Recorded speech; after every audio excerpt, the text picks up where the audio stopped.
Tonight, in our coverage, Saudi Arabia rejects Netanyahu's proposal to host a Palestinian state, calling it unacceptable. Assalamu alaikum and good evening. This is Muslim News Canada on Muslim Network TV. I'm Aisha Ashraf. U.S. President Donald Trump has renewed his push for Canada to become the 51st state, calling it a cherished state. Speaking on Fox News, Trump said the idea is real and linked it to trade imbalances. Trump insists the U.S. loses $200 billion annually to Canada. However, Statistics Canada reports a $94.4 billion trade surplus for Canada. Trump claims under U.S. governance, Canadian would pay lower taxes. He has criticized Canada's defense spending, arguing it doesn't meet NATO's 2% GDP target. Trump has proposed raising NATO's goal to 5%.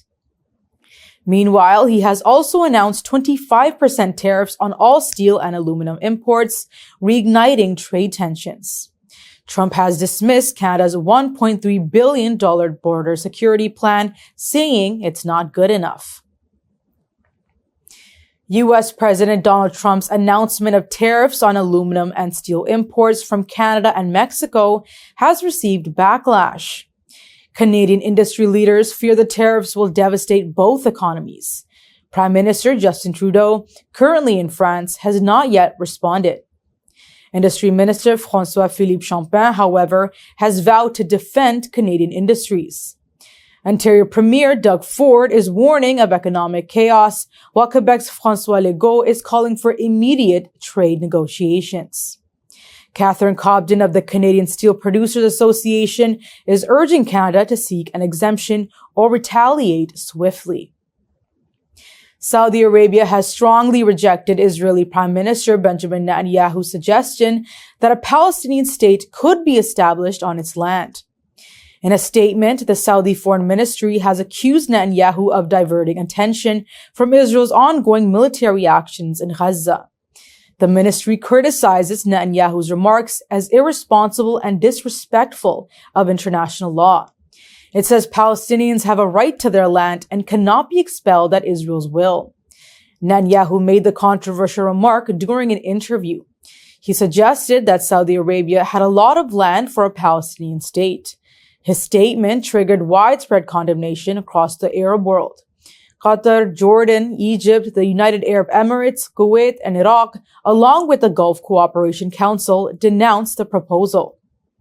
Egypt's foreign ministry slammed Netanyahu's remarks as unacceptable, saying they violate international law and the United Nations Charter. Netanyahu's comment comes as recently U.S. President Donald Trump proposed that the U.S. should own Gaza and relocate Palestinians. This comment has also received significant backlash world over. A senior Saudi official has ridiculed Israeli Prime Minister Benjamin Netanyahu's suggestion of establishing a Palestinian state in Saudi Arabia. Yusuf bin Trad al-Sa'doun, a member of the Saudi Shura Council, says the U.S. should relocate Israelis to Alaska and then Greenland instead. He has also criticized U.S. President Donald Trump's Middle East policy, saying reckless decisions stem from ignoring expert advice. He says U.S. foreign policy supports the illegal occupation of land and ethnic cleansing, calling it crimes against humanity. As-Sa'doun accuses Zionists and their allies of trying to manipulate Saudi leadership through media pressure and political maneuvers. Saudi Arabia maintains that normalization with Israel depends on the creation of a Palestinian state. Libyan authorities have uncovered 2 mass graves with nearly 50 bodies in the southeastern city of Kufra. One grave at a farm contained 19 bodies. The second, discovered at a migrant detention center, had at least 30 bodies. Officials say there could be up to 70 victims. A local charity reports some victims had been shot before burial. Authorities are still searching the area for more bodies. Libya is a key transit point for migrants trying to reach Europe. Human traffickers take advantage of Libya's instability, smuggling people from neighboring countries. Migrants face horrific abuse, including torture, rape, and extortion. Those intercepted at the sea are sent to government-run detention centers where abuse continues. Last year, 65 bodies were found south of Tripoli. Rights groups and the United Nations have repeatedly warned about migrant abuse in Libya. The latest discovery highlights the ongoing dangers faced by asylum seekers in the country. Israeli forces have shot dead 3 Palestinians, including a pregnant woman in the occupied West Bank. The military offensive has been ongoing since January 21st. It has displaced over 35,000 people. On Monday, Israeli troops raided Silat al-Harithia west of Jenin. They detained 3 Palestinians from a home before setting it on fire. The assault, named Operation Iron Wall, has expanded to multiple cities, including Tulkaram, Tubas, and refugee camps. Meanwhile, in Gaza City, Israeli forces killed another Palestinian in Shuja'iyah despite the truce. Witnesses say Israeli troops continue firing at people returning to their devastated homes in northern Gaza. On Sunday, Israeli forces withdrew from the Netzarim corridor after occupying it for over a year. Heavy rain in Gaza has flooded roads, making movement difficult. In Sheikh Radwan, displaced Palestinians are clearing rubble and trying to fix their damaged homes. Palestinian Media Office has updated the death toll to at least 61,709 civilians. More than 111,000 have been injured.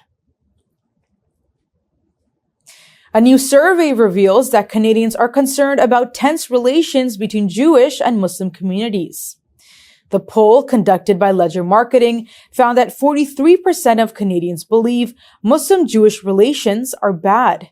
Quebec respondents had the worst perception at 48%, while Alberta had the most optimistic view at 38%. The study also found that 38% of Canadians view Muslim-non-Muslim relations as bad, while 35% said the same about Indigenous and non-Indigenous ties. Experts link these concerns to global conflicts, particularly Israel's war on Gaza. Officials stress the need for unity. Some experts argue tensions are political, not religious. Michael Bicard of Canadians for Justice and Peace in the Middle East says the Israeli occupation of Palestinian territories is about human rights and not a Jewish-Muslim divide.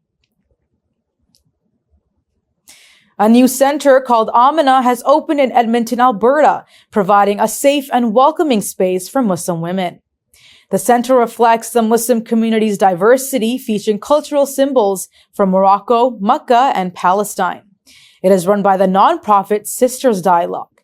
The initiative began in 2020 after a wave of hate-fueled attacks on Muslim women in the city. Sisters Dialogue started as a webinar, quickly growing into nonprofit, offering healing circles, therapy, and social events. Founder Wati Rahmat says Amanah is a safe space where Muslim women, regardless of how they practice their faith, can find support without judgment. The group also hopes to restart Safety Walk, a program that once helped Muslim women navigate public spaces without fear. The center will officially open to the public on February 15th.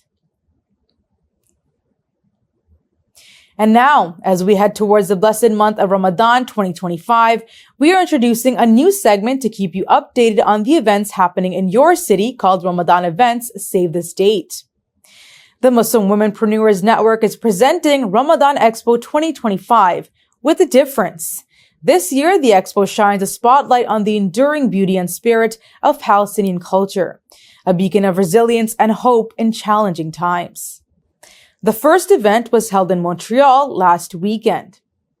The second event will be held in Mississauga on Saturday, Sunday, and Monday, February 15th to 17th. Come and discover premium kufiyas, hand-painted ceramics, and stunning traditional thobes. Watch an exclusive performance of Dabke artists. Explore a vibrant bazaar with over 300 vendors. Our international halal food court, kids activities, VR space, and business workshops. Visit ramadanexpo.co for tickets and details. That's all from our Toronto studios. Thank you for watching Muslim News Canada. We are a community channel dedicated to bringing you stories you can trust. Please like, share, and subscribe to our content. You can also comment to let us know what you think of our coverage. You can donate now by visiting muslimnetwork.tv/donate. For more content, keep watching Muslim Network TV. Salam.